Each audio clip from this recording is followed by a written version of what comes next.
My dear friends, let me ask you a simple question. Who do you talk to the most in your life? You might answer, my parents, my spouse, my best friend, my boss. But let me tell you a truth that often goes unnoticed. The person you speak to the most every single day is yourself. Yes, that constant chatter inside your mind. The good news, it's free. The bad news, it never ever shuts up. And here lies the problem. Most of us, without realizing it, speak to ourselves in the harshest, most destructive way. We criticize, we doubt, we insult ourselves, and then we wonder why life feels so heavy, so exhausting. Every day, our inner voice keeps score, points out flaws, magnifies fears, and reminds us of what we haven't done yet. But now imagine something different. Just for 3 days, what if you chose to speak to yourself like your dearest friend? What if, instead of being your own harshest critic, you became your own greatest supporter? What would happen to your energy, your focus, your courage? I want to invite you to try this for just 3 days and watch quietly how your life begins to shift. Think about it. From the moment we open our eyes in the morning to the moment we drift into sleep at night, one conversation runs nonstop. Not with your family, not with your boss, not even with your closest friends, but with yourself. That silent voice in your mind is always speaking, always observing, always judging. Some of you might think, oh, I don't really talk to myself. But trust me, you do. Right now, some of you may even be thinking, do I really talk to myself? See, there it is. Your mind just answered. That inner dialogue is like a radio station that never stops broadcasting. It speaks when you're happy. It speaks when you're sad. It speaks when you're confused. And sometimes, my dear friends, it speaks so loudly that even if the entire world around you is calm, inside you feel a storm raging. You can switch off your phone. You can turn off the television. You can step away from the noise of the world. But how do you switch off your own mind? You can't. Because self-talk is constant. It doesn't take weekends off. It doesn't go on vacation. Sometimes, it doesn't even allow you to sleep peacefully at night. So here's the real question.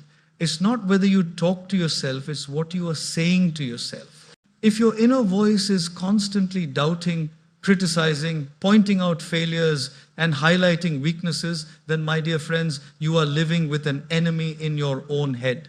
And the most surprising part, we are often unaware of this. We blame circumstances, people, or luck for how heavy life feels, but the real weight is carried in the way we speak to ourselves every day. Now imagine the alternative. Imagine if that inner voice became your ally. If it spoke to you with encouragement, kindness, and support. If it reminded you of your strengths instead of your failures. If it lifted you in moments of doubt instead of pushing you down. 3 days of gentle, supportive self-talk could change how you see yourself. 3 days could change how you act, how you respond, how you move forward in life.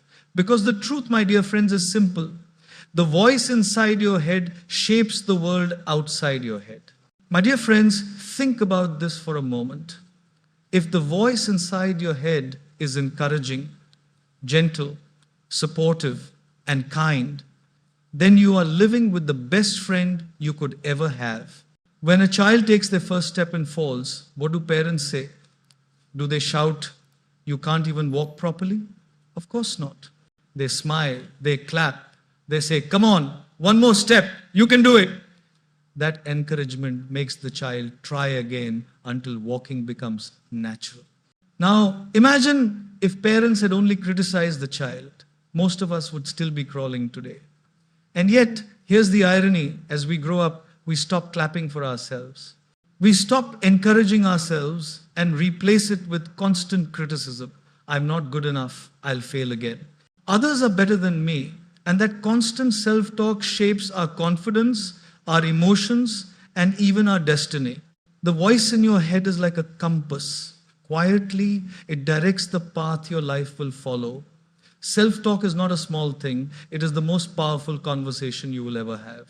It is constant, unavoidable, and therefore your responsibility.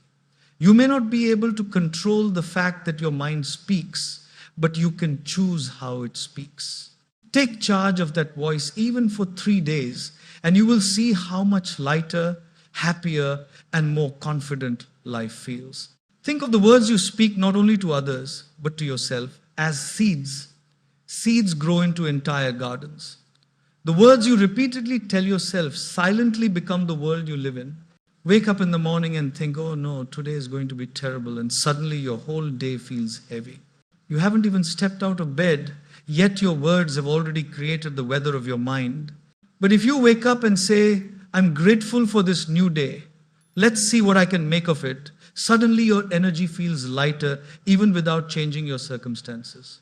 Words are not ordinary, they are powerful vibrations. Every culture, every tradition, every spiritual practice understands this truth. Imagine two people who fail the same exam. One says, I'm so stupid, I will never succeed. That self-talk creates a world of hopelessness, and eventually their life follows that path. The second says, I didn't pass this time, but I can learn, I will try again. That self-talk opens the door to possibilities. Same situation, different words, different worlds. Have you noticed this in your life? People who constantly tell themselves, I'm unlucky, live in a world of misfortune. Those who say, I'm learning, I'm growing, see growth everywhere. Your words create your lens, and your lens creates your reality. Here's the truth. Life is not just happening to you, it is being narrated by you. The words you choose write the story you live. If you don't like your story, change your words. Even for 3 days, begin speaking better words to yourself. Watch as the world around you brightens. Opportunities appear and challenges become easier to navigate. One of the biggest mistakes we make is being our own harshest critic. If someone else spoke to us the way we speak to ourselves, we wouldn't even want to be around them. And yet, we allow it. A small mistake, a forgotten email, a missed slide triggers a storm of self-criticism. You're careless. You always ruin things. You'll never get this right. Pause for a moment. Would you ever speak to a friend that way? Of course not. You'd say, it's okay, try again. You'll do better next time. And yet, with ourselves, kindness disappears. Criticism has its place, yes, but there is a difference between self-awareness and self-criticism. Awareness points out the mistake and shows a way to improve. Criticism attacks your worth as a person. And repeated criticism slowly poisons confidence. Many of us live with scars not from others, but from what we tell ourselves. A single failure becomes a lifelong label. A single rejection defines identity. The tragedy is not in the mistake, but in repeating it in our own minds. Let me share a small story. A young boy was learning the piano. Each wrong note made him shout at himself, I'm useless, I'll never learn. His teacher said, do you know the real mistake? It's not the wrong note, it's the wrong words you speak to yourself. Slowly, the boy learned that mistakes are part of learning, but criticism kills courage. My friends, life already has enough critics. Don't add your own name to the list. The most powerful encouragement you can ever receive is from within. Next time you make a mistake, instead of saying, I'm terrible, try, I'm learning. Instead of, I always fail, say, I didn't succeed this time, but I will improve. Be your own coach, not your own critic. We often focus more on fear than on growth. Words like, I can't, I'll fail, what if it goes wrong? Water the weeds of doubt instead of the flowers of possibility. A man walking in a dark forest at night said, there must be ghosts, something will attack me. His imagination ran wild, his body shook, he tripped over a rock. The next morning, he realized there were no ghosts. The only thing attacking him had been his mind. The mind obeys what we feed it. Feed fear, it multiplies fear. Feed courage, it multiplies courage.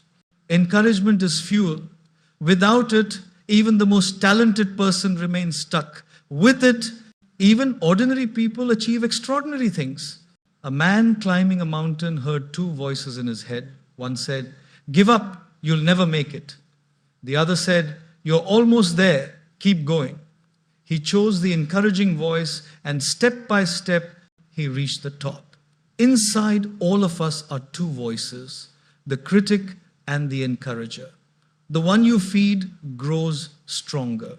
Mistakes are not failure, they are feedback. An inventor tried over 1,000 times to make a light bulb. People laughed. He said, "I haven't failed. I've discovered 1,000 ways that don't work." That is feedback. Mistakes are teachers, but harsh self-talk blocks the lesson. Gentle self-talk opens the mind to learning. Gratitude also transforms self-talk. Complaining says, "I don't have enough. I'm not good enough." Gratitude says, "I'm thankful for how far I've come. I'm still growing." Focus on blessings, not lack. Your inner dialogue shifts from scarcity to abundance, from despair to hope. Neuroscience confirms it. Gratitude releases dopamine and serotonin feel-good chemicals. Gratitude literally rewires the brain. For the next 3 days, include gratitude in your self-talk. Every morning say, "I'm grateful for this day, my body, my loved ones, and the opportunities ahead." Each night, note 3 things you are thankful for. Life may not be perfect, but it becomes peaceful. A peaceful heart handles any storm with dignity, strength, and hope. Mistakes are not the problem. Harsh self-talk is. Mistakes are events. Words turn them into identity. Replace "I failed" with "I learned." Replace "this is the end" with "this is a step." Replace "I am a failure" with "I am a learner." Life is a series of experiments. Not every attempt will succeed, but every attempt teaches. When you treat yourself with kindness, encourage yourself, and learn from mistakes, you will never truly fail.